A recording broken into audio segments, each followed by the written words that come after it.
Hey guys, Kamina the Koach coming back at you from, like I said, Thailand. Can you see the difference? I feel the difference. There's like sun in here.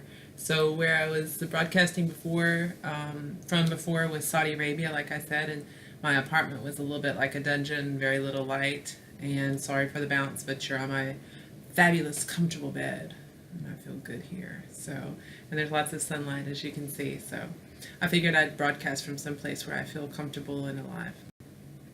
So, I want to talk to you today about relationships, how we view relationships, and how we might be viewing relationships wrongly, and some reasons why that might be.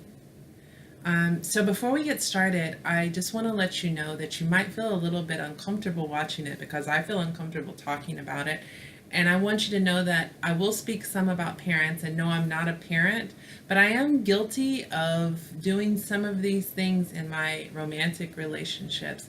So I am the product of some of the things that I'm going to talk about towards the end of the video. So please don't feel judged. Please don't feel like I'm calling you out specifically. There are a lot of us that feel this and go through this. So, how the primary thing and the primary way that we view relationships wrongly, especially parents, is we feel like we own the person. So we hear parents say a lot, "That's my child." In romantic relationships, people say, "Oh, that's my boo, that's my man, that's my girl."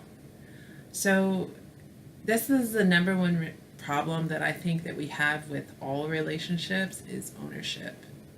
So the truth of the matter, when any of us think about it logically, is none of us own another. Even if we carried a child for 9, 10 months, even if we paid a lot of money in legal fees to adopt a child, we don't own the child. The child is on loan to us until they are mature enough to take care of themselves.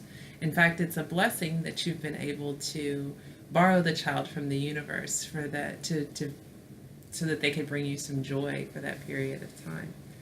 So personally, I'm guilty of this not only in romantic relationships. I think in my friendship with my best friend, I know while I was maturing in my relationships, occasionally I would message him and expect him to drop everything for me, as if I owned him in this friendship.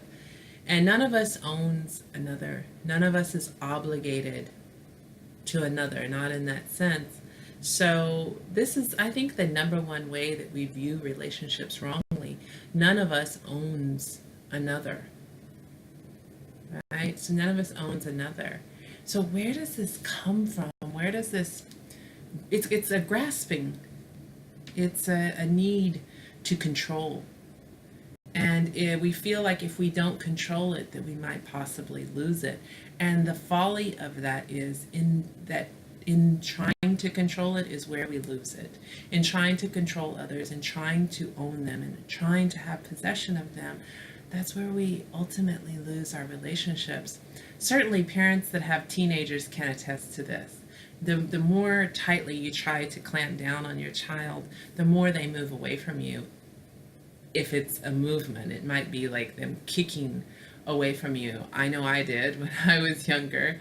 And certainly in romantic relationships as well, friendships as well, the more tightly you try to grasp onto this relationship and control this relationship, the more you will feel it fall apart. And in the beginning, it may feel great and it may feel intense and romantic, but as time goes on, it begins to unravel. So why do we do this? Why do we have this grasping? Why do we experience this desperate need to control? Well, it actually goes back to our childhoods. So if any of these characteristics sound familiar to you, it's likely that when you look back on your childhood, that you remember a parent who was abusive, possibly an alcoholic, maybe not present, or any combination of these things. So when we don't feel secure as a child, and this is a perpetual thing, this is something that is perpetuated in life as we get older. When we don't have that feeling of security as a child, as an adolescent, it grows over into our adult life, and it ends up causing this subconscious adult world grasping on and trying to control and hold on to everything. And it's destined to fail. And it comes back to, I love adages, hurt people hurt people.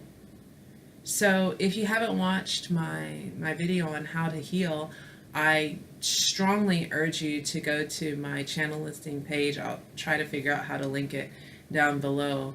But so there is hope if you have been hurt when you were a child, if you were not loved and nurtured the way that you were supposed to be, and you have this grasping in you, there is hope. But it's not, like I say in my how to heal video, it's not a snap your fingers, heal overnight kind of thing. It's real work. And even though I coach, even though I meditate, even though I try to stay present, it's an ongoing battle for me too. It's an ongoing battle, probably isn't a very good word, but it is an ongoing process when you have lifelong traumas or trauma that you've carried for a lifetime. It's just impossible. I wish that there was a pill that we could just take and get over it, but it doesn't really work like that. So it takes real dedication to healing and knowing that you really want to love and want love in your life, to put these things aside and try to be the best version of you that you can be. So guys, please understand that I'm not judging you. I'm right here with you. I stand beside you through the work that you're doing and want to continue to do. If you want to work with me, feel free to reach out. If you like this video, please hit subscribe and like, share it with your friends. And until next time, when I see you, this is Kamina the Koach, wishing you love, light, joy, and peace. Until I see you next time, guys. I'm out.